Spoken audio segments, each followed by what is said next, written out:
Peace cannot be achieved through violence. It can only be attained through understandings. Conflicts and disputes have been a part and parcel of human life since time immemorial. We cannot avoid such conflicts, but what is more important is how we manage or handle such conflicts.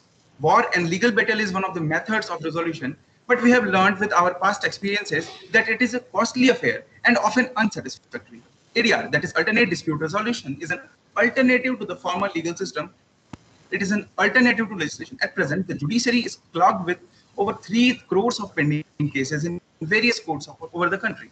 Arbitration, mediation, negotiation, conciliation, local adat, etc. are the various methods for settling disputes worldwide recognition and are applied successfully as they settle dispute in amicable manner. So today we will get the deep knowledge on this topic in judicial perspective through this conference. For I would like to request our Dean, respected Pradeep Kulchesta sir, who is always a guiding force behind us, for a welcome address. Please, sir, over to you. Thank you very much. Good afternoon, Honorable Lordship, dignitaries, faculty colleagues, participants, and dear residents. A very warm welcome in the inaugural session of this national seminar. It is a moment of great privilege and an honor for me to extend a hearty welcome to His Lordship, Honorable Mr. Justice Deepak Mishra, the 45th Chief Justice of India, as the chief guest in this inaugural session. As Honorable Judge of the Constitutional Courts for more than 2 decades, His Lordship has authored several landmark judgments upholding justice, liberty, equality, fraternity, and dignity to the individual, as well as constitutionalism, transformative constitutionalism, and constitutional morality. Born on October 3, 1953, in Cuttack, in an illustrious family, Lordship pursued a degree in law and began his practice at the Odisha High Court and the service tribunal, and since then has played a very crucial role in the Indian judiciary. Lordship served as the permanent judge in Madhya Pradesh High Court and later on as Chief Justice of the Patna High Court and as Chief Justice of the Delhi High Court, Judge of the Supreme Court, and then Chief Justice of the India. Honorable Lordship has authored series of progressive verdicts, especially upholding individual liberty and gender equality. And if I may cite few of them, number one, opening doors of Sabrimala Temple to women, with the proclamation that the dualism that persists in religion by glorifying and treating women as goddesses on one hand, and by imposing reverse sanctions on the other hand in matters of devotion has to be abolished. Then upholding this Supreme Court proceeding should be livestock and proclaiming that sunlight is the best disinfectant. Private companies cannot demand Aadhaar verification, thereby striking down Section 57 of the Aadhaar Act, which allowed sharing of citizen data with private entities. Husband, not the master. Adultery no longer a crime, thereby striking down the 158-year-old Section 497 of the Indian Penal Code, giving dignity to the women. Two states and justice with Kaveri water, delivering a landmark judgment, uh, thereby settling down long-standing Cauvery dispute, awarded death sentence to the convicts in Nirbhaya gang rape, the brutal Delhi gang rape case of December 2012, which rocked India, sparking angry protests and putting the focus on sexual crime and abuse, observing that the wanton lust and servility of absolutely unchained carnal desire and facility has to be punished, ruled. The minds of four convicts in his verdict, Lordship told, the casual manner with which she was treated and the devilish manner in which they played with the dignity and dignity is humanly inconceivable. It sounds like a scene from different world where humanity is treated with irreverence.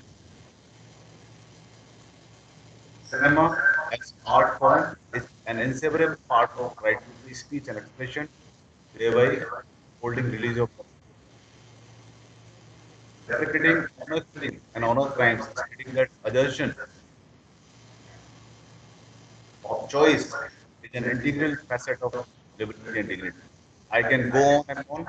Time shall be very short. I would request participants and dear students and faculty to please read a book that is Reclaiming Dignity, Rights and Justice, Transcript, honor of Justice Deepak Mishra, edited by none other than the Sri Krishna Deva Rao, Vice Chancellor of National University, Delhi. Lordship has been has also dedicated a public library at his ancestral village in memory of his learned father. Lordship is much sought after jurist and devotes considerable time to enlighten faculty and residents. It is indeed a matter of pride that future legal professionals shall get an opportunity to be guided and enlightened by the legendary wisdom of Lordship. Thanks, Lordship, for sparing your precious time and guessing the occasion. We are always obliged by your very liberal guidance, and we are so thankful that whenever we approach you, you guide us to wise words. Conflicts and disputes coexist within society. We cannot avoid conflicts, but what is more important is how we manage to handle such conflict. So this seminar is basically in that pursuit that alternate dispute resolution techniques play a big role in resolution of the conflicts, as was highlighted in the opening remarks that judiciary is already overburdened with a lot of cases. 4 crore cases are pending. So it will be nice that the matters which can be resolved out of the court should be resolved. Professor P.K. Malhotra, former Secretary, Ministry of Law and Justice, and distinguished professor, School of Law, is our guide, mentor, and motivating source of inspiration. Sir is always approachable and ready to explore innovative ideas. So thank you very much for being with us, for guiding all of us. Our Vice Chancellor, Professor Shivaram Khara, is leading academician of the country. He has outstanding research in next generation wireless heterogeneous network, essentially in the area of internet working and protocol convergence techniques for cellular Wi-Fi integrated. Before joining Sharda University, Professor Khara was uh, Vice Chancellor of Calcutta University, and he has authored many research papers, and he has traveled to many countries in the world, and he has guided more than 4 PhD scholars in pursuit of the knowledge. So thank you very much. And sir, basically from engineering side, but he has keen interest in the field of law, and he is a great fan of Justice Deepak Mishra. He has an approachable person. So law fascinates him. Thank you very much, sir. And he always supports School of Law and the School of Law regularly organizes seminars, conferences, symposium, workshops, moot courts, debate competition on contemporary legal issues. And Lordship, during this pandemic, we have that teaching learning should not get hit by frequent shutdowns of university. And our faculty colleagues, residents, very enthusiastically are participating and ensuring that show must go. In this seminar, we have received many quality seminar papers from leading academicians, researchers, and students from all over India, which shall be presented in the technical sessions spread over today and tomorrow. With these words, I, on my own behalf and on behalf of the management, faculty, non-teaching staff, support staff, and dear students, extend a very welcome to the Lordship, the dignitaries in this annual session of the World Seminar, Approach of Judiciary in Implementation of Media. Thank you very much. Thank you so much, sir. Now I would like to request respected Mr. P.K. Malhotra, former Secretary, Union Ministry of Law and Justice, who always guide us to put some light on this topic. Sir, please. Thank you. Thank you very much. My Lord, Mr. Justice Deepak Mishra, former Chief Justice of India, Professor Sivaram Khara, Vice Chancellor, Sharda University, Professor Pradeep Kulsresht, Dean, School of Law, Sharda University, faculty members of the School of Law, Sharda University, distinguished participants in this national seminar, and my dear students. In our continued effort to impart quality education, quality legal education to the young lawyers and future legal professionals, we are meeting today again in this virtual national seminar on approach of judiciary in implementation of alternate dispute resolution. In spite of adverse environment due to COVID-19 pandemic world over, our attempt has always been that show must go on, albeit with all necessary precautions. Therefore, we are continuing in our effort through this webinar to connect with the best available guests to guide us in our effort to impart good legal education. I thank Honorable Justice Deepak Mishra ji for sparing time and accepting our invitation to address the participants of this national seminar. In fact, there could not have been a better choice for us in our this endeavor than Justice Mishra, who himself is a pioneer in the field and contributed a lot in promoting ADR in the justice delivery system. Now, talking of the legal framework which we have, as also the role of judiciary, because if we talk about the ADR as such, it's a long area. I think there are many aspects of which to be covered. But today we are talking only about the approach of the judiciary as to how the laws passed by the parliament have been implemented by the judiciary. And in my opening remarks, I would only like to refer 2 or 3 important instances before I come to the main ADR mechanism arbitration, which is more popular for settlement of commercial disputes. One is, of course, the Lok Adalats, which have been constituted under the Legal Services Authority Act, and the role which judiciary has played in implementation of Lok Adalat and settlement of disputes through Lok Adalat. I think it's commendable, and it has not happened anywhere in the world that such a large number of disputes have been settled through Lok Adalat. And this was possible because the control of all these Lok Adalats is with the judiciary. At the district level, it is the district judges who are controlling it. At the High Court level, it is the Chief Justice of the High Court who controls it. And at the apex level, it is the first puisne judge immediately after the Chief Justice, who is the chairman of the National Legal Services Authority Act, which conducts these Lok Adalats. And this has been working very successfully. Credit goes to judiciary for it. But for the Lok Adalats, the pendency of 5 crore or 4.5 crore, which we are talking of today, it must have been much larger.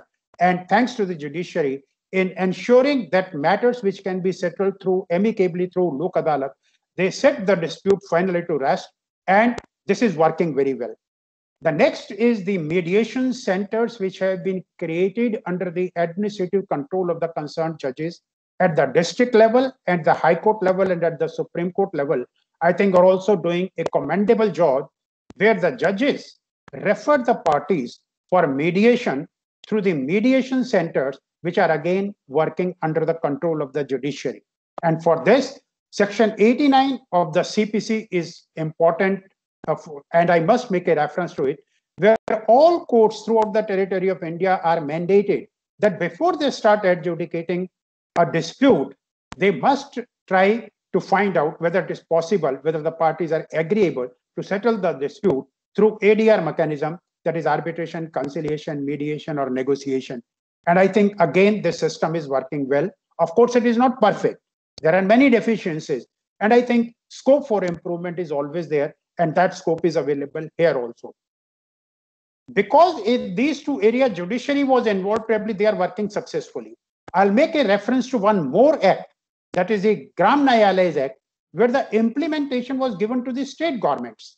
The act was passed in 2005, but unfortunately, the Gram Nyayalays are not working the way it was expected that they will be functioning. So why I have made reference to the Gram Nyayalays Act, because the control here was with the state government, and probably the state government was not able to find wherewithal, infrastructure, and the other facilities to be provided to the Gram Nyayalays. Therefore, this experiment has not succeeded.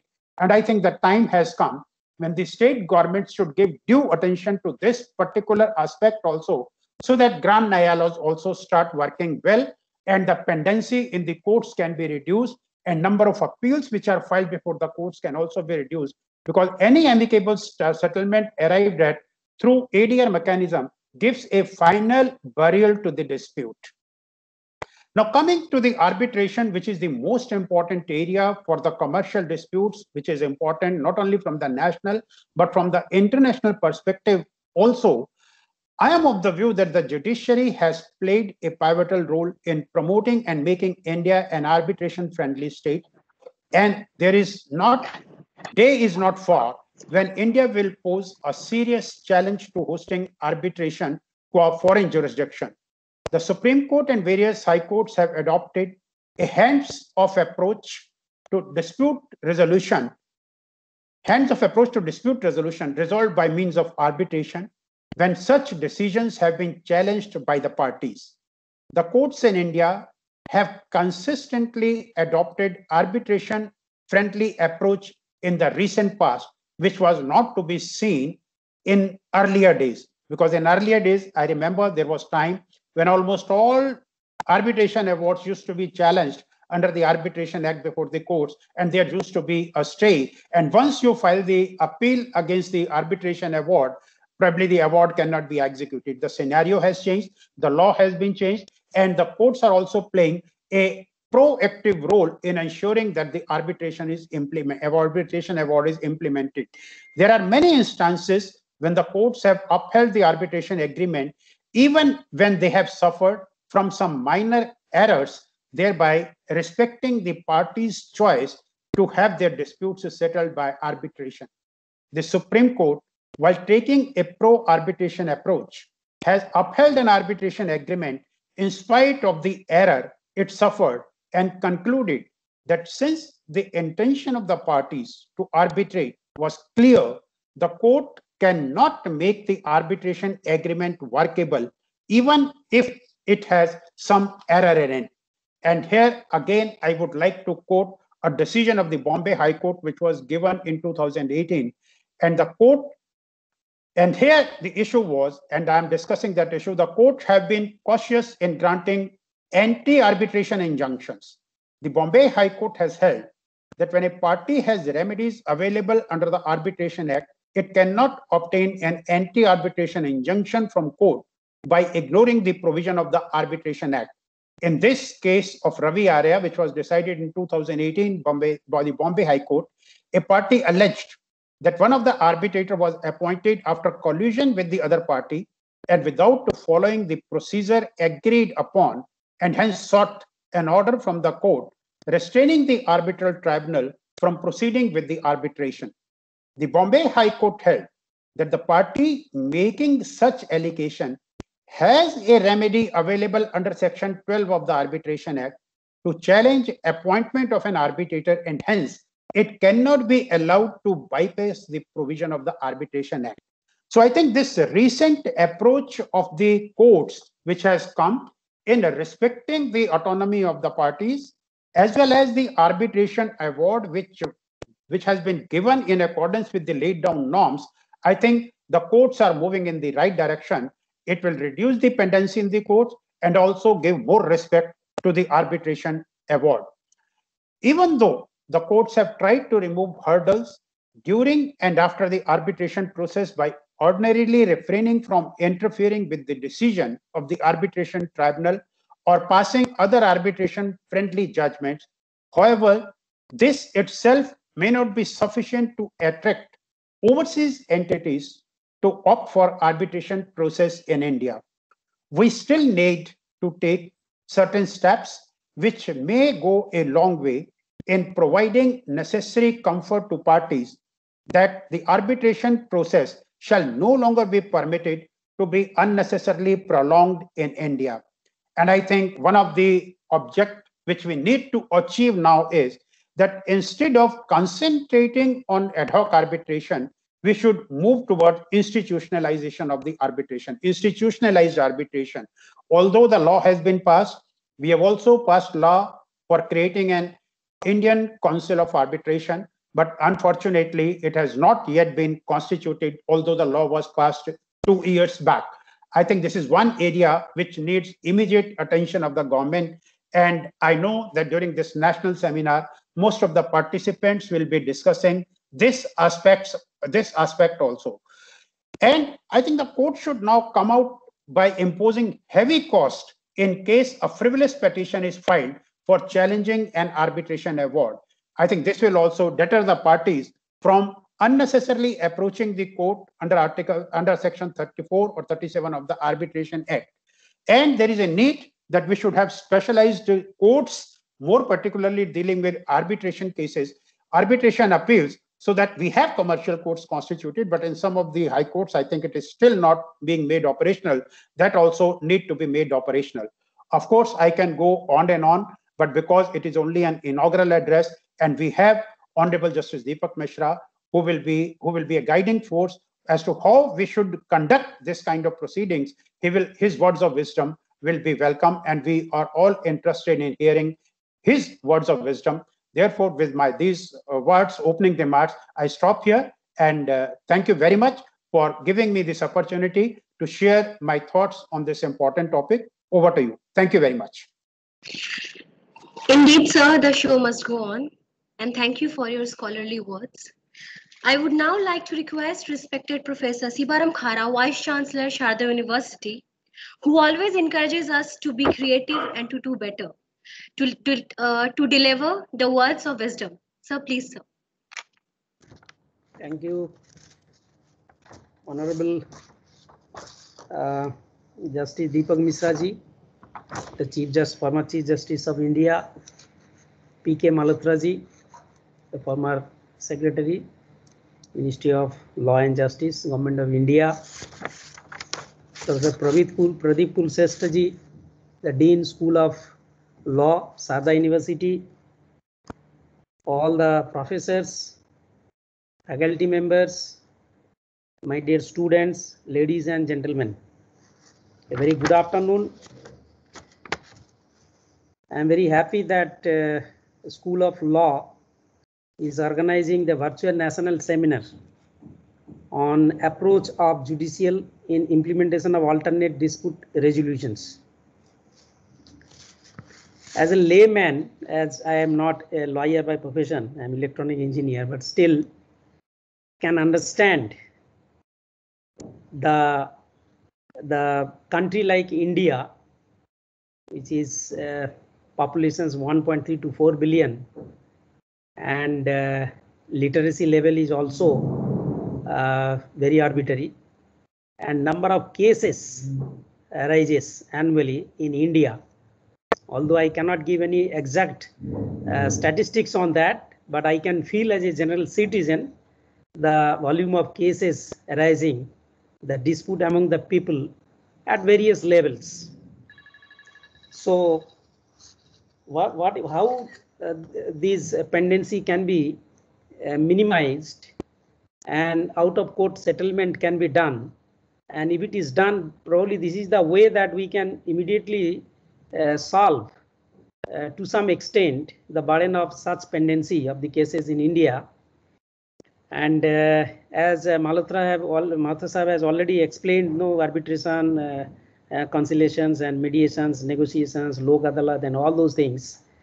But in my personal view, a couple of years ago, I faced also same thing. One of my property was snatched away by the people and dispute was there, but I avoided the case, and some dignitary persons were deployed, ex-MLAs and all, but they did the settlement very amicably, and it was done.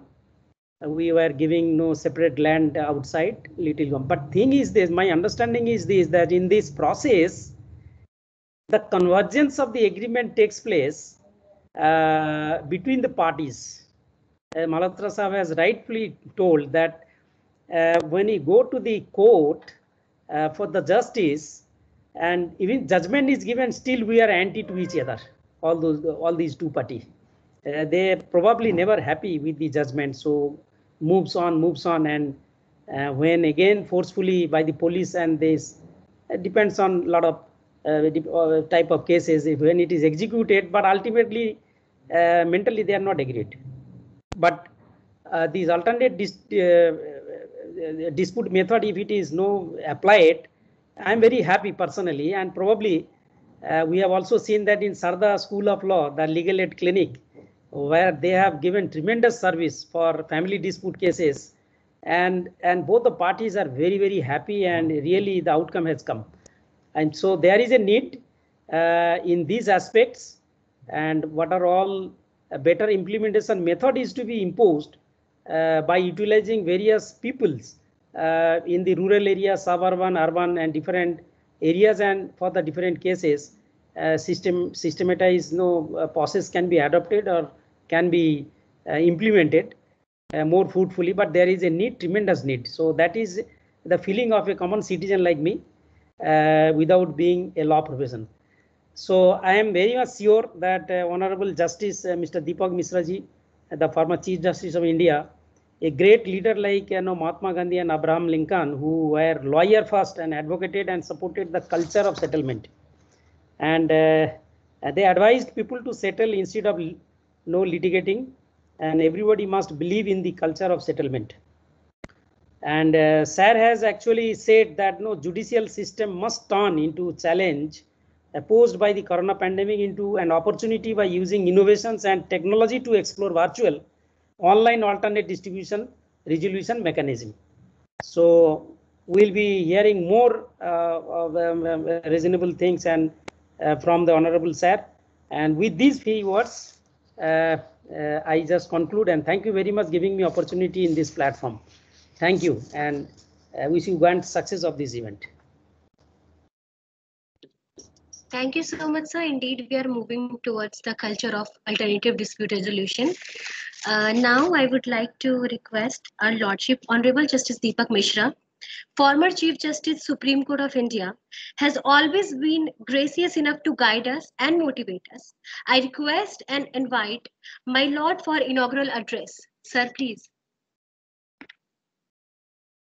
Professor Khara, the Vice Chancellor of the University, Dr. Malhotra, Professor Pradeep Kulshrestha,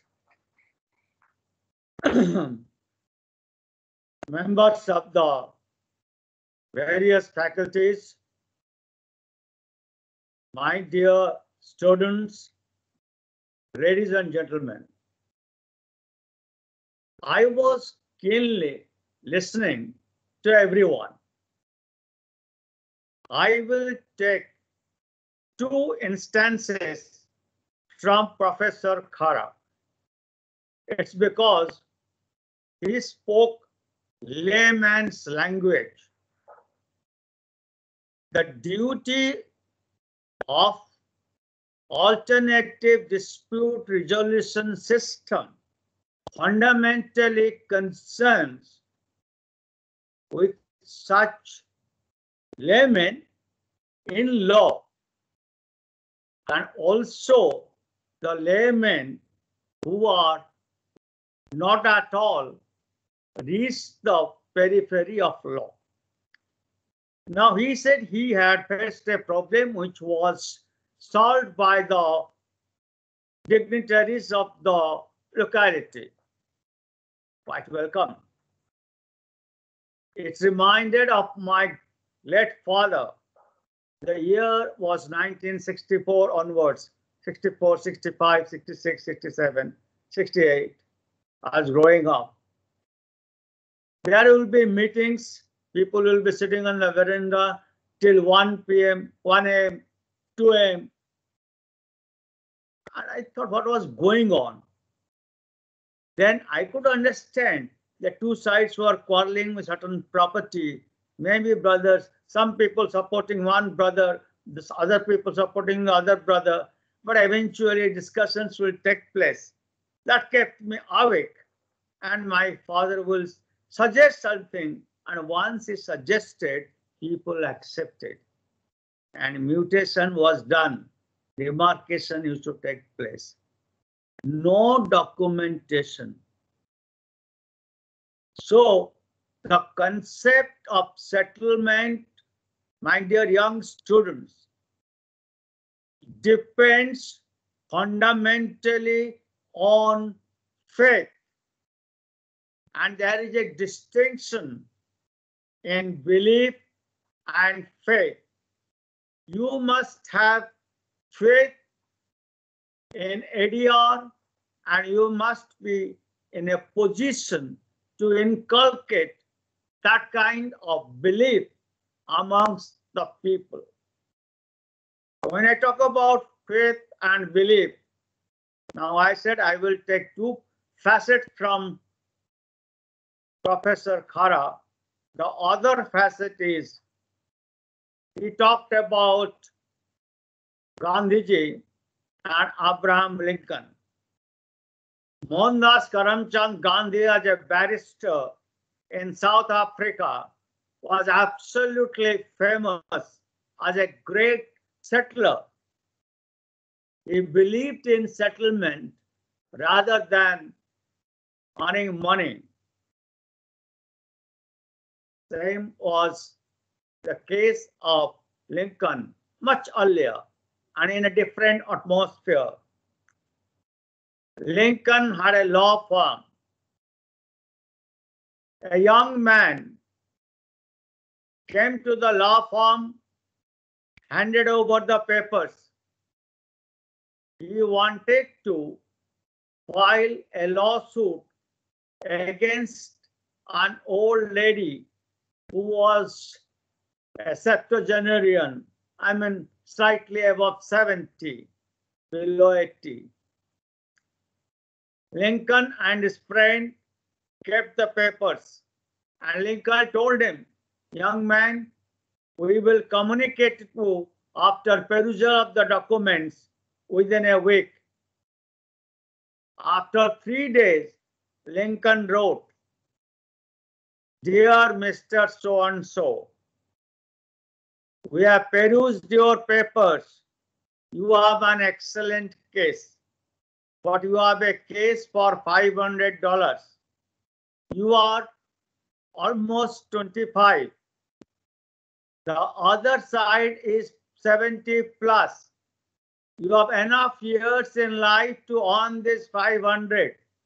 We are giving you advice without charging any professional fee, not to litigate and to forget the amount, whatever it is.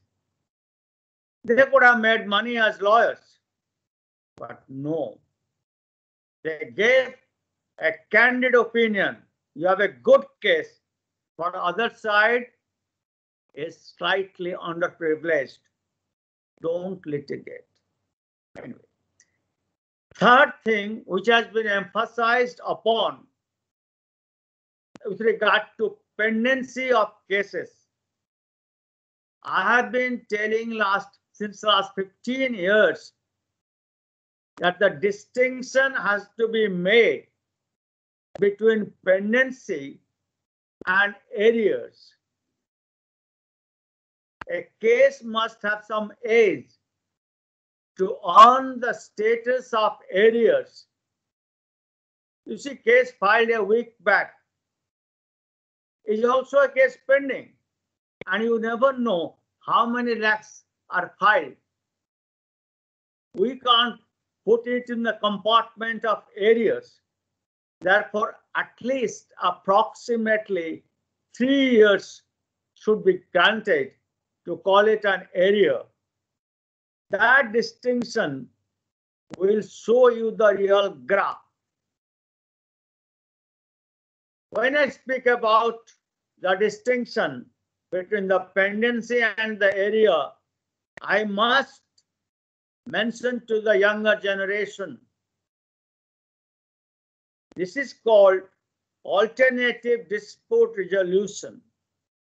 But in actuality or in reality, it is an additional dispute resolution. I'll tell you many incidents. People must come to court unless they are able to settle, as did Professor Khara. Docket inclusion is a democratically welcome step. Docket exclusion is not wanted. People must fight for their rights, especially in a country like ours.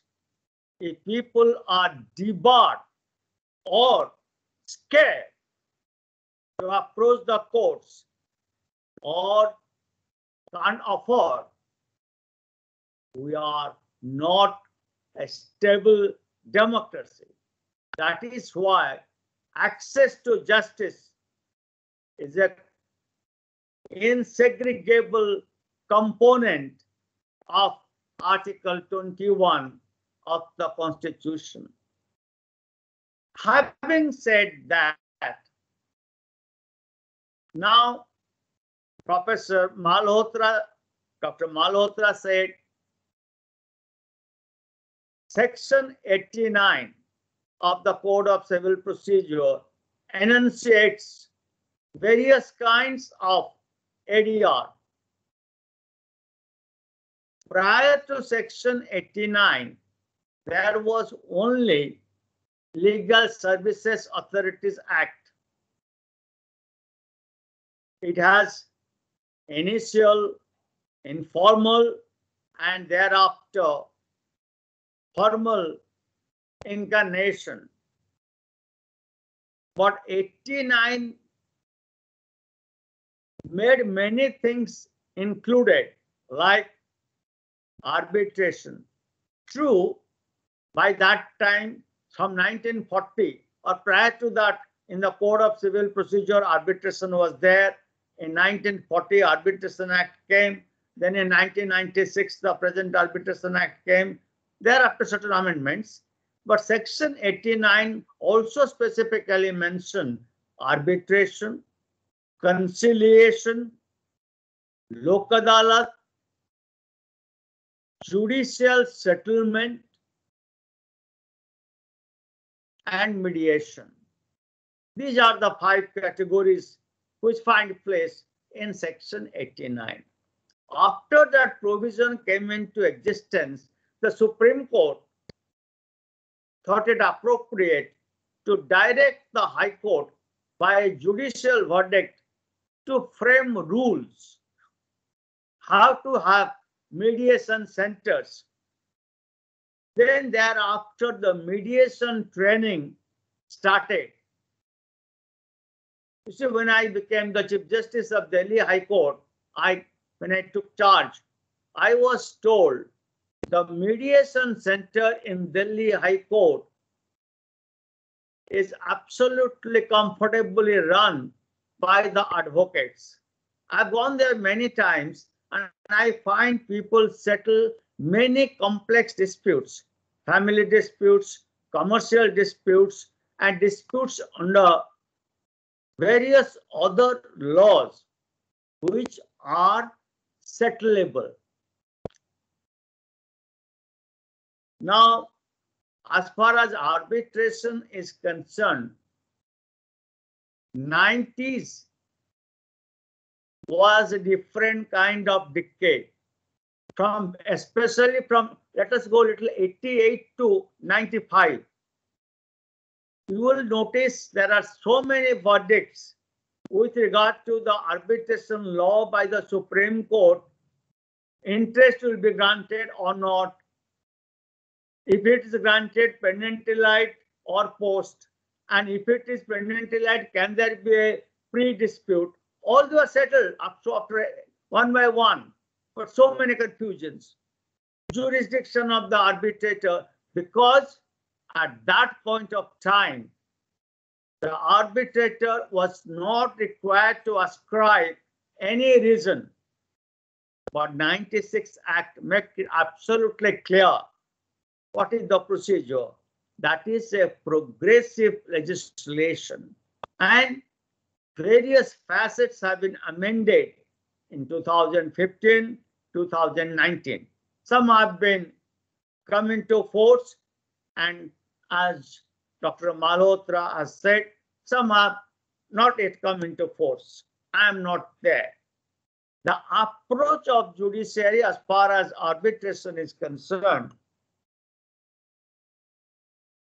to see that there is minimum interference in the arbitral hour and maximum giving room, space to the arbitral hour to function, to be executed because the tribunal or the arbitrator has come into existence because of the contractual relationship between the parties, and it's a choice of the parties.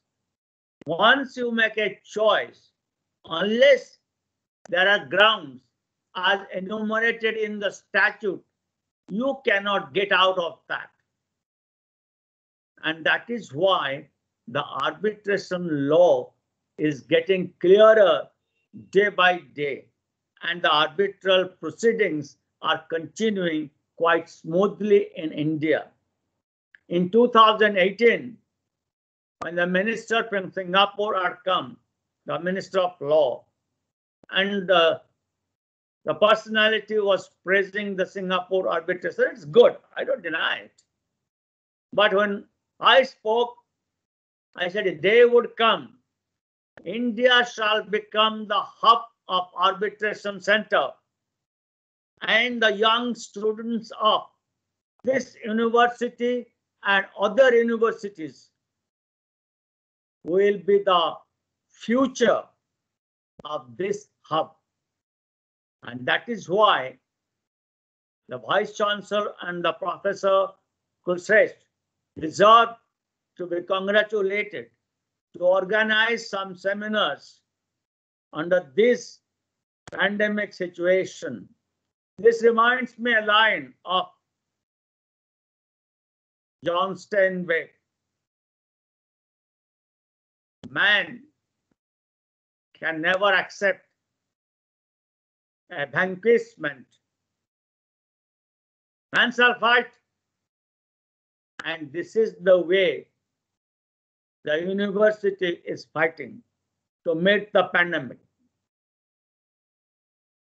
Now let's come to the Lok Adalat, how judiciary has implemented it. I must tell you from my personal experience. All of you know, National Legal Services Authority is at the top. Chief Justice of India is the pattern, but the chairman is the number 2 or number 3 judge, depending upon circumstances.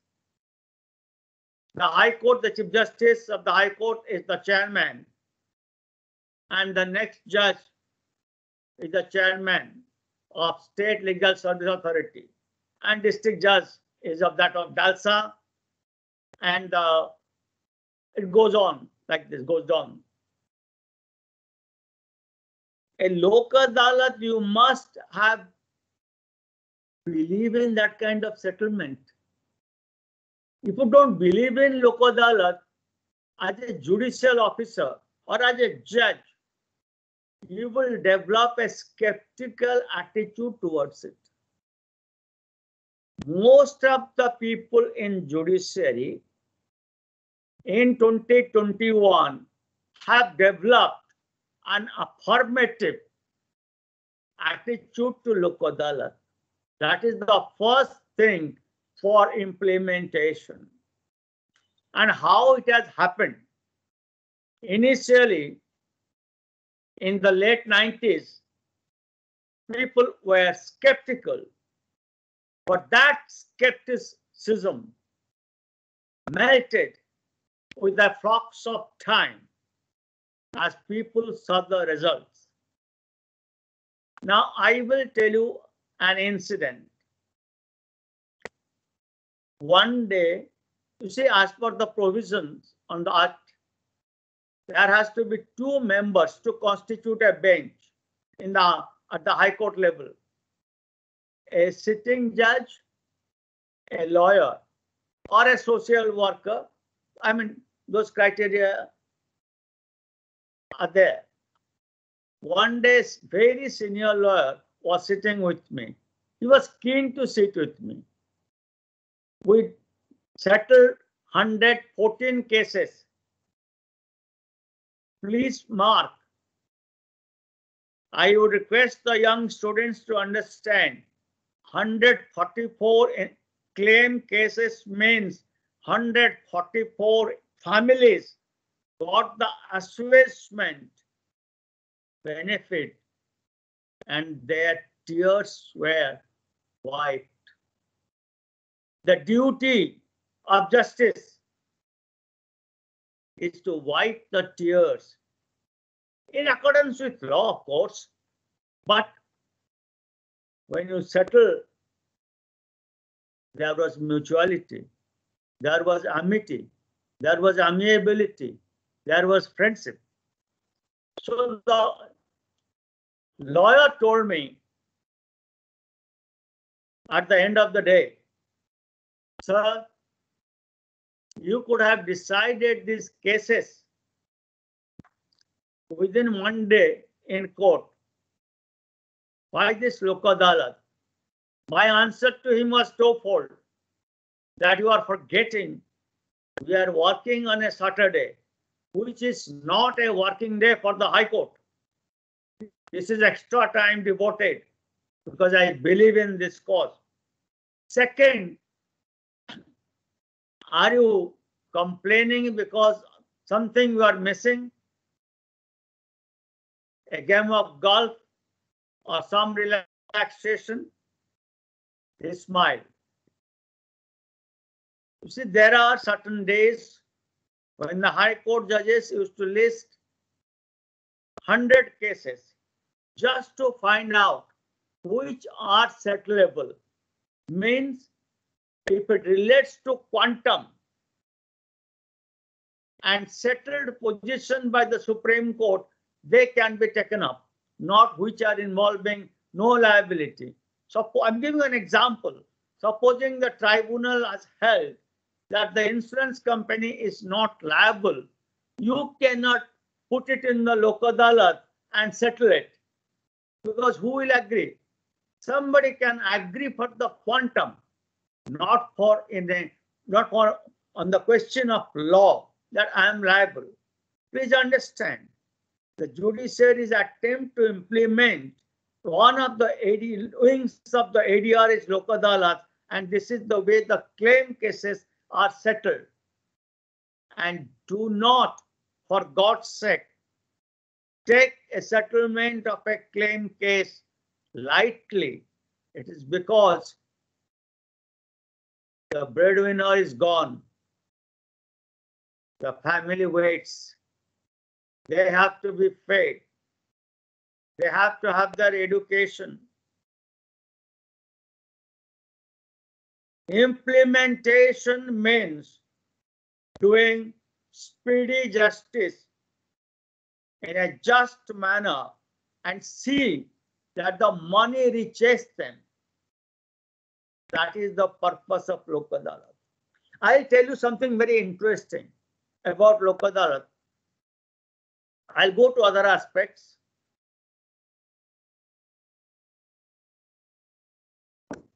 There is a place called Mandsaur in Madhya Pradesh.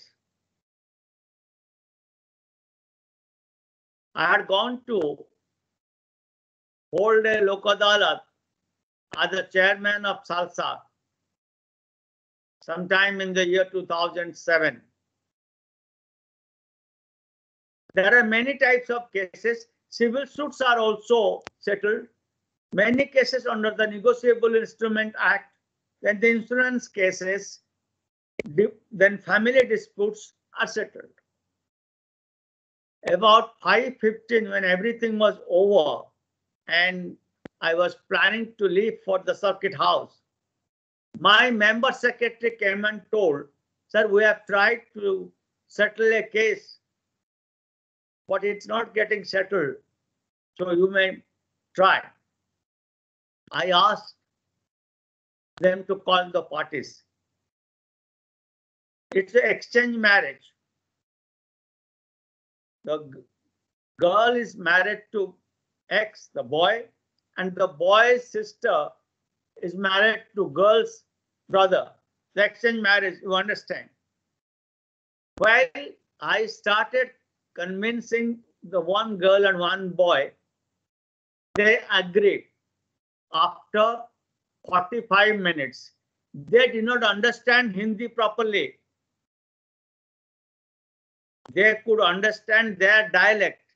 So it was explained to me, and I had to tell Hindi in my own way, borrowing the dialect, whatever I could learn immediately. And they agreed. The only grievance of the girl was that he is getting drunk and assaulting me. Then I appointed 2 boys of the village that they would see that the man doesn't drink much, because he can't stop drinking immediately. Because a man who drinks and stops drinking immediately, he will develop withdrawal symptoms. Certain practical aspects are to be taken into consideration. At that point of time, a sense of justice comes. The girl told, "Sir, you have settled my case. I am going with my husband. But what about my brother? What are you doing?" We called the lawyers, local lawyers. And I must say, bench and bar, they constitute the judicial system. I know the topic is judiciary, meaning the judges and the judicial officers, but we can't exclude the bar. The bar people talk to them, took them aside, talked to them, and eventually they came with some proposal, and we accepted with certain modification, and it got settled. 7 o'clock in the evening. What I'm trying to convey is this: if Lok Adalat is successful in this country because of the commitment of the judiciary and because of the dedicated assistance of the bar, and you are the students are the bar members of tomorrow. And I would only suggest, please cultivate the attitude to participate in Lok Adalat and really help. Now, as far as the mediation is concerned, judiciary has seen to it that there are trained mediators in every district, every high court, and definitely in the Supreme Court. Most of the high courts have trained mediators, and district courts also. My information as it stands today, mediation is doing extremely well. I will tell you, in 2016, there was a dispute of almost 46 properties situated in 2 states. I don't want to name the state. Valuation was more than 10,000 crores. I told the parties, how long will you litigate? Would you try for mediation? They are brothers and cousins. They agreed. I appointed a mediator, a former Supreme Court judge, a respectable judge. He took 3.5 months, traveled within the states, and eventually gave a report of, if my memory serves me correctly, on 37 pages, settling the issues. And it was settled. And so thereafter, something peculiar happened. One word wanted to be corrected by one of the counsel. Look at the tricky thing. Here the judicial mind has to work. He said, just one word to be corrected, the other side has no objection. I said, look, it's not a typographical error. It's not a grammatical error. You are talking about a substitution of one word. We do not intend to get into it. We have accepted the mediation report. If you touch one word, you never know. Whole report will be touched and entire endeavor shall be demolished. Nothing doing. Sometimes you have to be strong. Otherwise, this alternative dispute resolution system mechanism may be difficult to be implemented. There are community mediation centers in Delhi. I think Dr. Malhotra would be aware of it.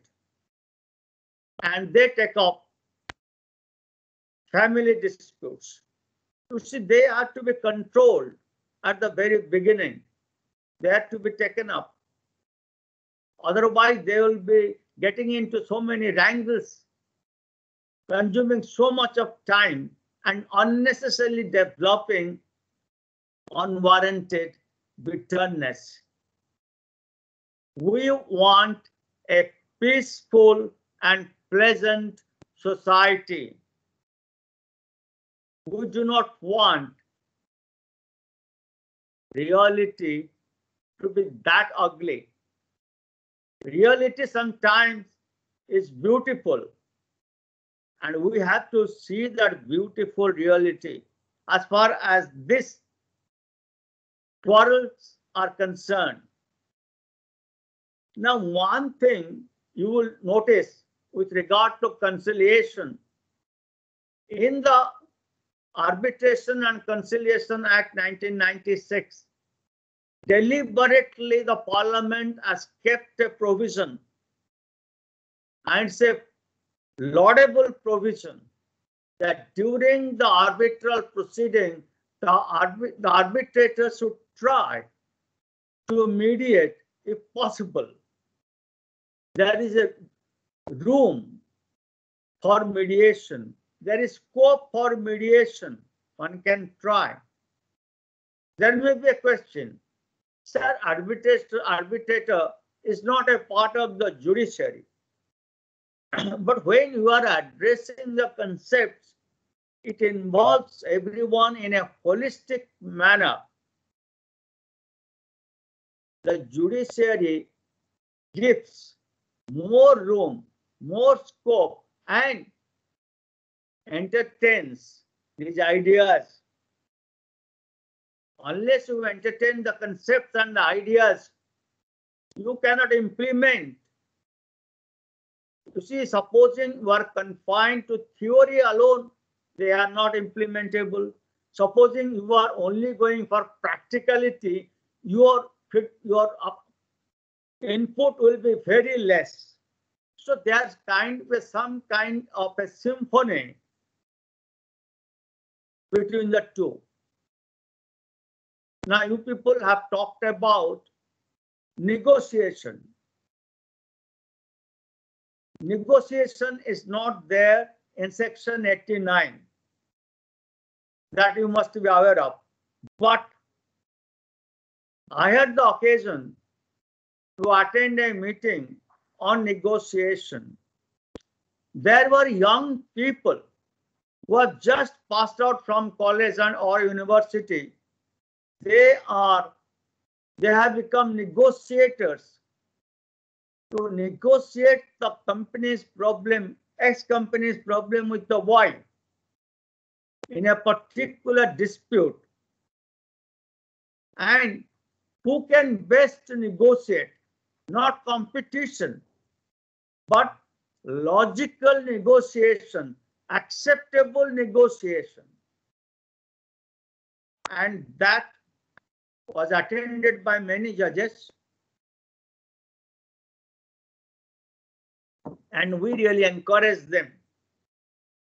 That is indirect encouragement of negotiation. Of course, when you say negotiation, entering into a settlement, there has to be a negotiation process. You cannot immediately say, I suggest this, you accept. No. I'll tell you something. While I was a judge in the High Court, I was the Chief Justice. Chief Justice doesn't participate in mediation, but I had gone to see their private claimants. A man was sitting on a chair. Everybody got up. He did not get up. I didn't ask him, but you know what he told me? Sir, I cannot get up because both legs of mine have been amputated.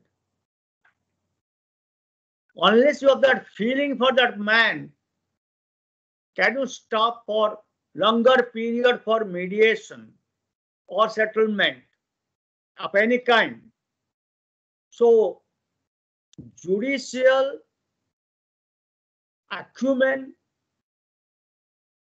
humanitarian involvement, justice orientation, and faith in the cause of settlement are the four key factors for implementation, and they are to be the motto of every member of the judiciary.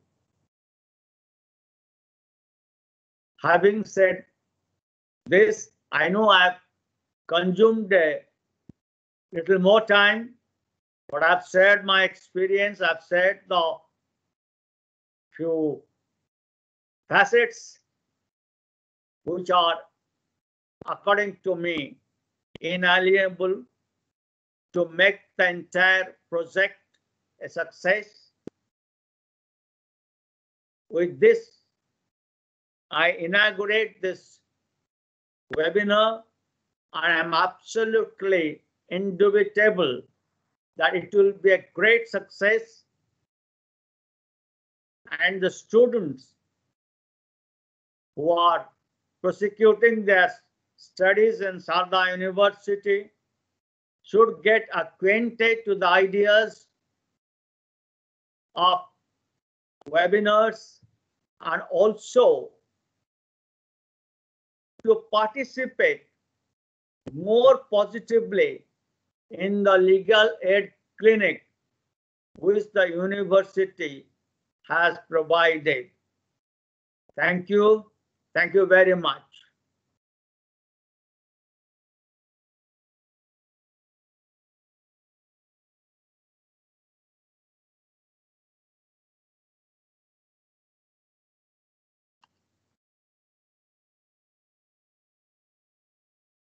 Thank you so much, sir.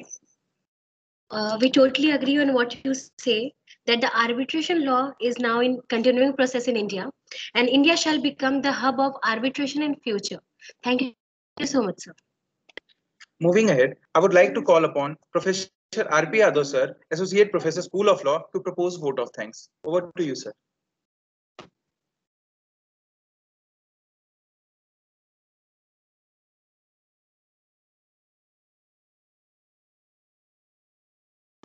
Sir, please unmute yourself, sir.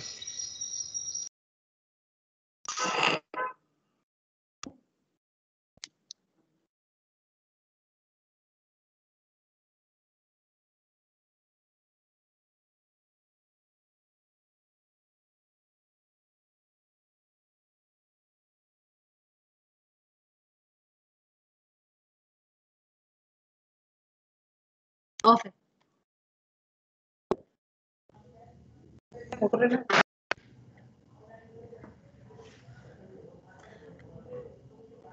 Dr. Yadav is facing some technical issue. Lordship, I'll take this opportunity to propose a formal vote of thanks. We are highly indebted and we remain highly obliged to Honorable Lordship. I think Honorable Lordship is more like a professor when he interacts with us. And I have seen him in his judicial positions. I have been very fortunate that I have always participated whenever I get an opportunity to listen to Lordship in Vigyan Bhavan, in various forums, in Indian International Center, while reviewing a book in his consisting of his landmark judgments. Lordship is always, whenever I hear him, is always a new paradigm, a new approach. And Lordship, whenever you interact with law students and faculty, you are more like a professor, always giving a new insight, always prodding all of us to do better. And we are so fortunate. And in legal profession, we have some people who are extremely knowledgeable, so humble. And it is like when we were in school, we were taught Vidya Dadati Vinayam, and Lordship is personification of this saying. So Lordship, we will keep your trust in us. We will certainly do better. And our School of Law is doing a lot of work in the field of community connect. We are our faculty members have resolved more than 200 family disputes in this through mediation techniques, and around 500 members are peaceful. And NCW came to our university to facilitate faculty members who are doing outstanding job. So Lordship, we are proud of you, and we are so obliged that you are ever available to guide us. Thank you very much, Lordship. Thank you so much, sir. It was literally a very enlightening session. Thanks a lot. Now, I would like to request all the participants to please join your respective technical sessions. Thank you so much, everyone. Thank you so much. Thank you so much, everyone.